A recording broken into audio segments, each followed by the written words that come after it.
Good morning, students. So here again Dr. Navneet Khanna, and friends, today we are going to again discuss regarding integer programming, and today we'll be discussing, as per our syllabus, branch and bound method. Yeah. So friends, we'll be having in the last lecture we discussed integer programming when we were having binary decision variables, and we discussed how to solve integer programming problem using solver. So similar kind of same solver you can use to solve linear programming problems also, right? So today the problem which is in our hand is like this. So today will be a short lecture, and with one example I'll be showing you regarding branch and bound method, right? So the problem which is in our hand is related to maximization, right? And the objective function is 5x1 plus 6x2, right? And it is subjected to two constraints. One is x1 plus x2 less than or equal to 5. Another one is 4x1 plus 7x2 less than or equal to 28, right? Where x1, x2 as usual are greater than or equal to 0, but here one condition is there, that the x1 and x2 are integers. So this condition makes it different from linear programming problem. In linear programming problem we have fractions as well, but here we are considering that x1 and x2 are integers, right? So whenever these kind of problems are there, so first we solve these problems, right, keeping them as linear programming problem. So we don't consider x1 and x2 as integers for some time, right? And we'll solve this problem as linear programming problem, and then I'll let you know how to proceed. So we'll be having two line equations from these two constraints. One is x1 upon 5 plus x2 upon 5 less than or equal to 1. Another is x1 upon 7 plus x2 upon 4 is less than or equal to 1, right? And let's draw these two constraints. So we'll be having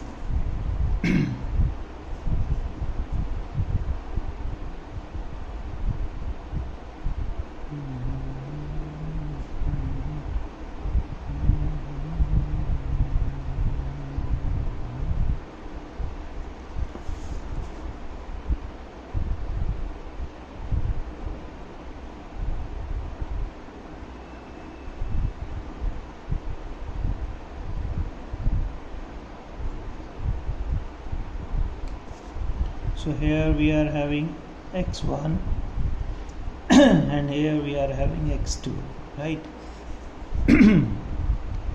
Sorry, yeah. So then, yeah, so here we are having 1 2 3 4 5 6 7.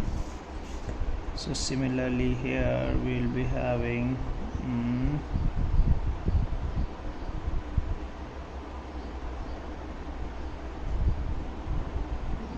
1 2 3 4 5 6, right? So first is x1 5 1 2 3 4 5 5 0, and x2 5 1 2 3 4 5 0 5, right? So let's join this. We will get this first constraint line as this way, right? Second points are x1 7, so 6 7 0, and x2 4 1 2 3 4 0 4. So let's join this and we'll get second constraint line. So all these things we have already studied, so I'm not going into detail, right? Yeah, so this is the second constraint line. This is by mistake, it is been done, right? So the common area, both the constraints are less than or equal to type, so the area, the solution is going towards this end, right? We can check, right? So solution will be in this particular region,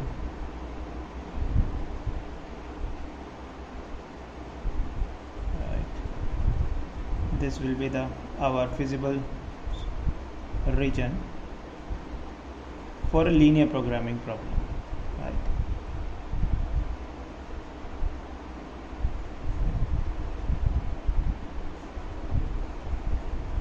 So this is the feasible region, right? You can see this colored region.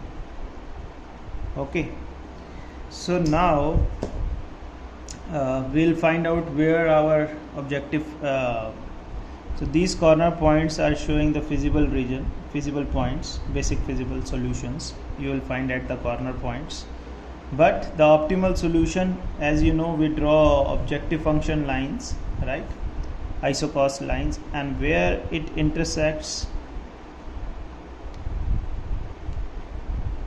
away, right, the maximum distance from this origin point.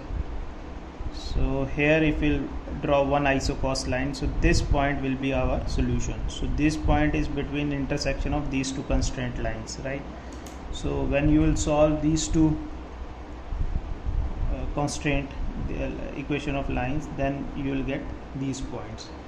So you will get these points as 7 by 3 and 8 by 3, right? So this is our optimal solution for linear programming problem, right? And when you will put these x1 and x2 values in objective function, then you will get a maximum value of z, right? But here the thing is that x1 and x2 we are saying they must be integers, but 7 by 3 and 8 by 3 are not integer, right? So this is the case here. So how you will solve now this kind of problem? Actually x1 and x2 needs to be integer, but in reality it is not the case. So let's see how we solve. So we are having x1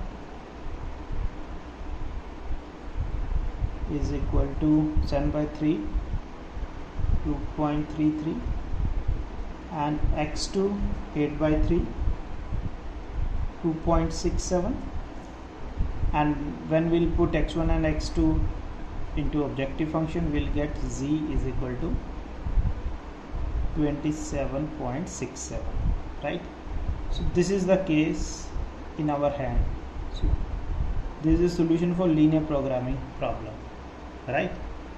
So we know that this is actually not an optimum solution because x1 and x2 both are not integers in this case, right? So now how to solve these kind of problems? So to solve these kind of problems, we are having branch and bound method. Now we'll be having branches further, right? So how we'll solve?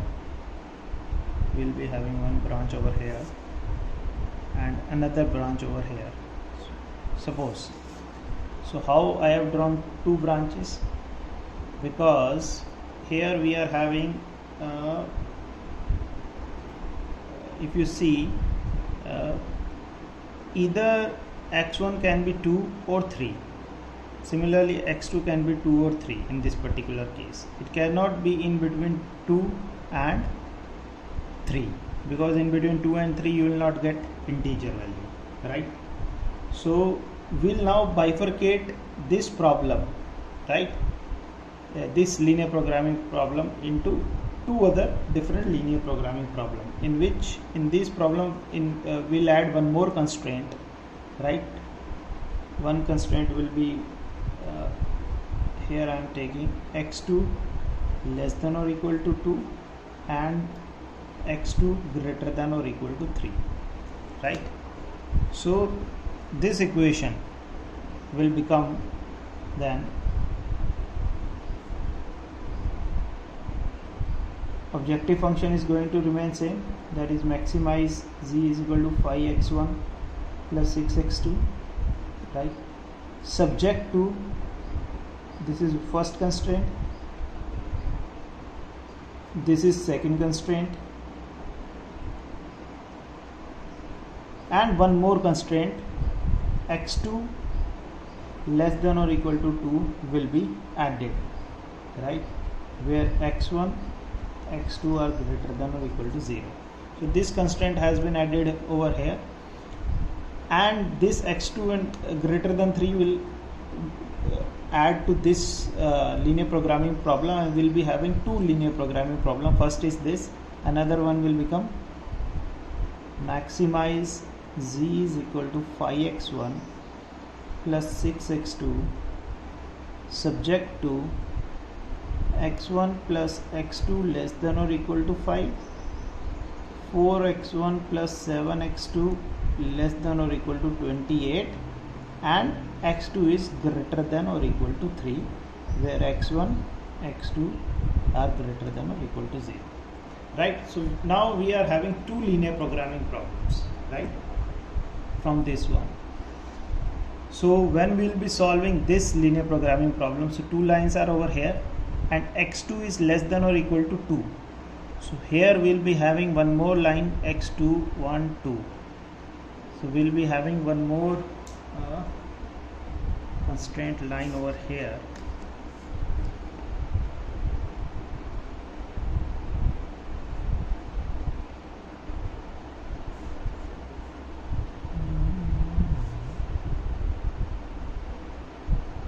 So 1 2, it will go somewhere here,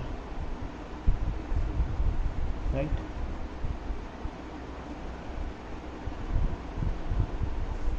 Like this, and it is less than or equal to 2, means the region now will be this one. You can say that it will be this region. This yellow is not visible, so we can have an orange region, right? So this will be now this region of feasible solution, but we cannot have all these points as feasible region points because we want only integer values. So let's solve now this. So we'll get, when we'll solve this linear programming problem, we'll get x1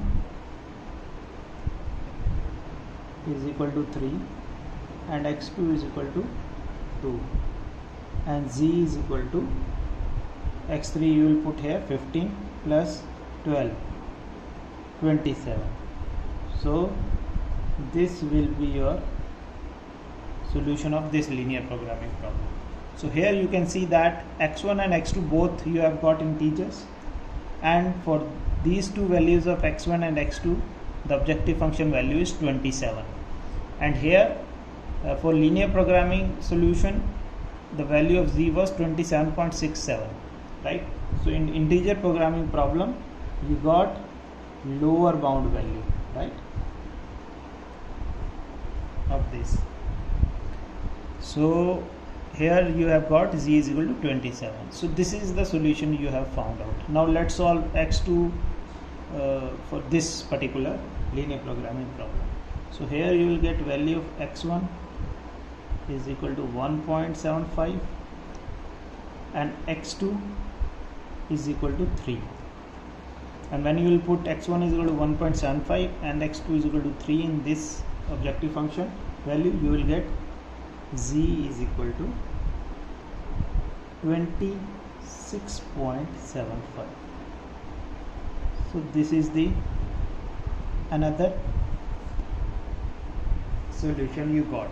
But here the thing is that x2 is integer value but x1 is still non-integer value, and the objective function value you found is 26.75, right, and which is less than 27 as well as 27.67.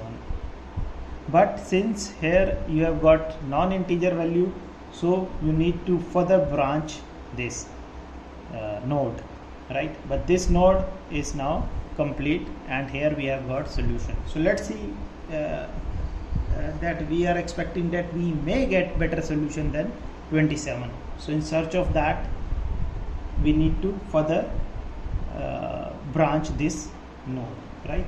So now here x2 is integer, so no problem, but x1 is 1.75. so x1 is 1.75, so it will lie between 1.75 will lie between 2 and 3. so x2 one thing will be x1 less than or equal to 2, another will be x1 greater than or equal to 3. It cannot be in between 2 and 3, right. So next two branches would be from here, and one will be x1 less than or equal to 2, another will be x1 greater than or equal to 3. So now we will add this x1 less than or equal to 2 in this constraint, in this linear programming problem, and then we'll solve, and next linear programming problem we'll add x1 greater than or equal to 3 in this linear programming problem. So when we'll solve this, so here you can see that x1 less than or equal to 2, oh sorry, it will be 1 over here and it will be 2 over here, not 3. So here you will get 1 and here you will get 2, right. So here its x1 is less than or equal to 1, right, and here you are having x1 greater than or equal to 2. So now x1 when greater than or equal to 2 means 1 2, so you will be having here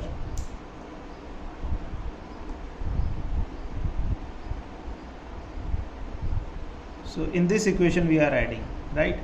So in this equation x2 is greater than or equal to 3,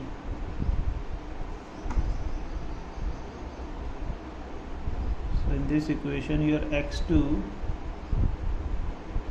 is greater than or equal to 3, means you will be having only this region with you, right, which is feasible, in which we can play this particular red region, right. But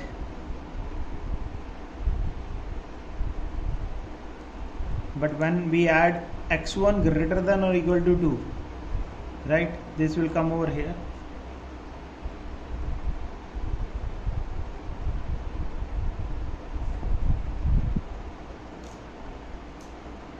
sorry it is not being drawn, so let me draw it over here using this pen.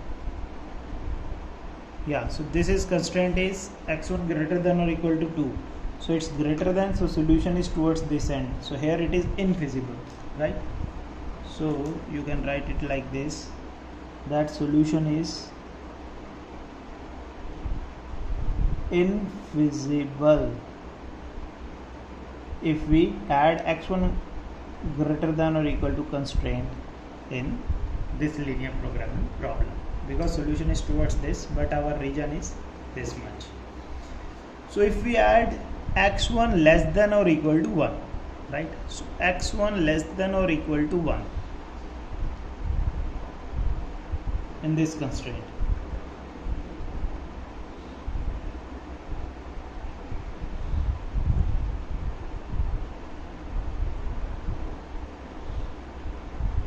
Yeah, this is x1 greater than or equal to x1. Yeah, so x1 less than, so here this solution will be, this is your x1 greater than or equal to 2, and if we draw this, so this towards this end it is x1 less than or equal to 1. So means this particular solution will be there, right? The feasible. So here it is feasible. So when we'll solve this, we'll get x1 is equal to 1 and x2 is equal to 3.42, and when we'll put x1 x2 in this objective function, we'll get z is equal to 25.57, right? So this is the another node we have got, right? Another solution. But here also x1 is integer value but x2 is non-integer value, and the objective function value which we have got is further reduced, right? But it's a maximization problem, so obviously this is not the final solution for which we are looking out, right? So now here x2 we'll have to check now, because x2 is non-integer value. So x2, if you will check, right, 3.42, so it is lying between 3 and 4, right? So here your objective function will be x2 less than or equal to 3, and this will be x2 greater than or equal to 4. So two branches will come out from this further, and this branch over here, right? So this branch will be x2 less than or equal to 3, and this will be x2 greater than or equal to 4, right?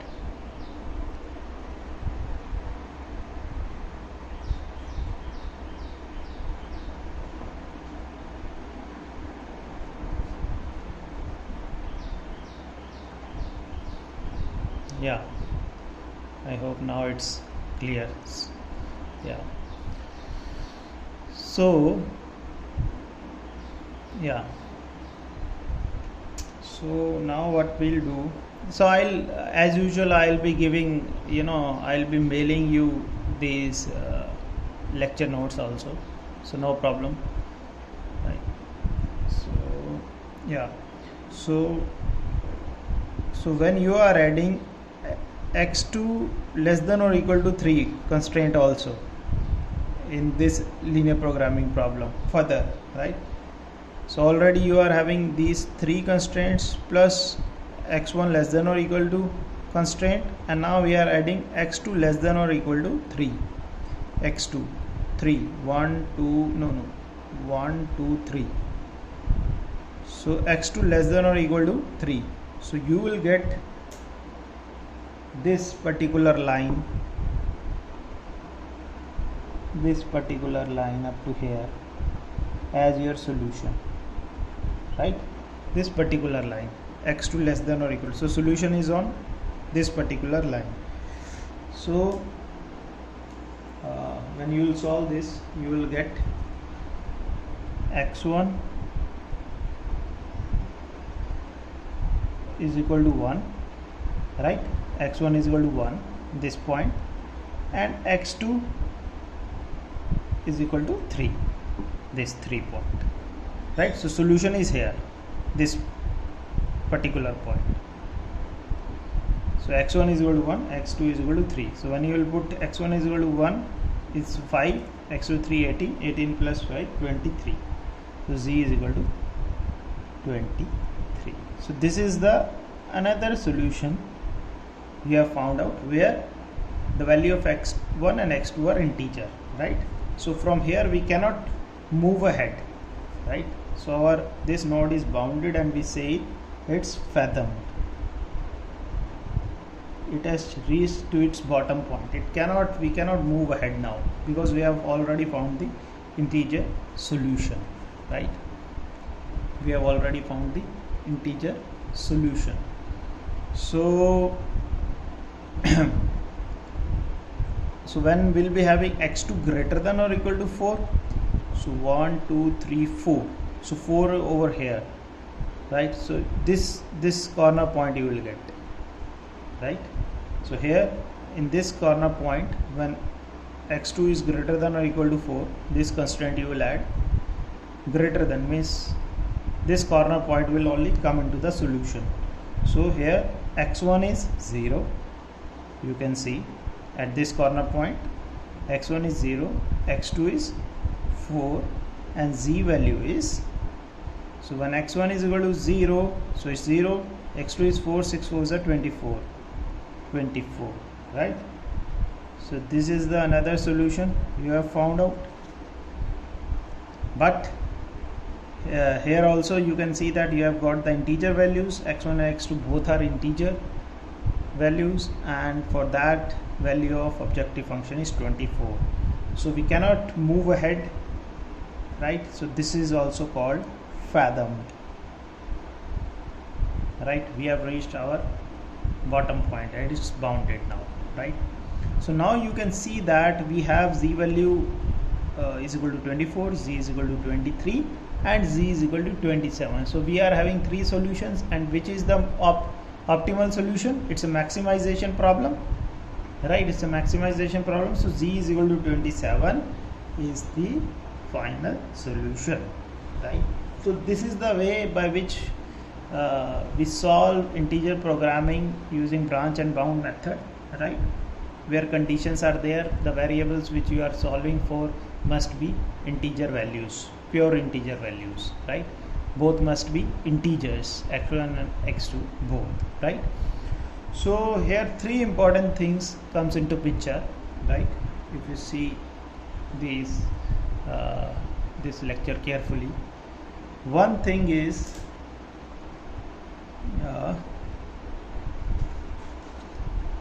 important is three strategies are important. Strategies which we use in branch and bound method. So first strategy is branching strategy.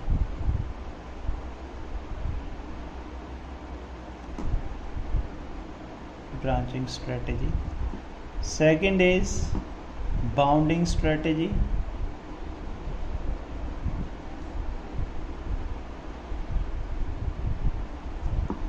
And third is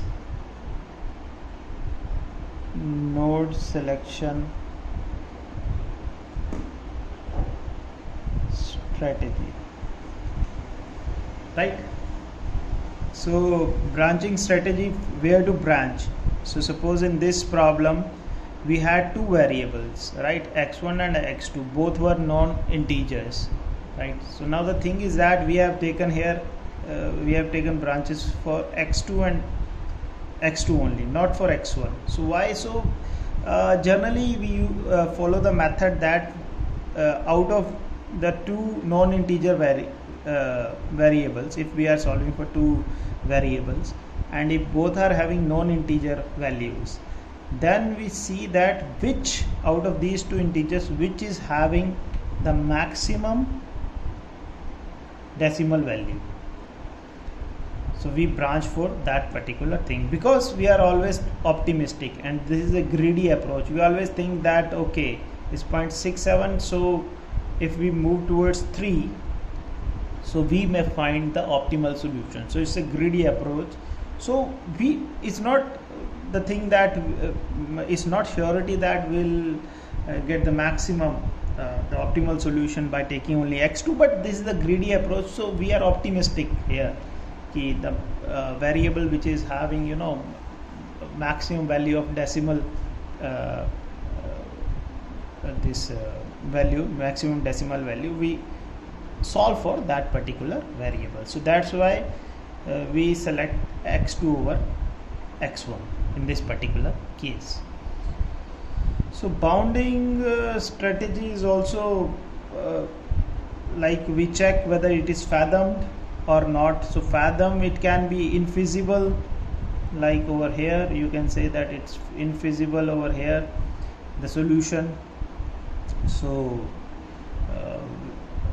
and here it is again fathomed and bounded solution, right? So when it's infeasible, so we don't solve for further, because we know that if we'll move towards this side, we are not going to get any solution, so no need to solve, right? So this is also fathomed, and here also we have already got integers, right? When the solution is feasible, here the solution is feasible, so again we don't move ahead, right? And then the node selection, now here it was clear that here we have already got integer values, so we'll select that particular node where still we don't have any integer value, right? Even once we have got integer values for both the variables, then we don't proceed ahead, and any node which does not have any non-integer value, if any node having non-integer value, then we select that node and we move ahead, right, for solving this branch and bound method. So this is the one type of branch and bound method, and for each this thing you can also use using solver, like we did in the previous lecture for on integer programming, when the decision variables were binary in nature, right? So friends, with this I am stopping here with branch and bound method, and I hope that it is clear to you. If anything is unclear, you can ask me, you can mail me, and we can discuss on tutorial class, right? So this is all about branch and bound method. Thank you very much.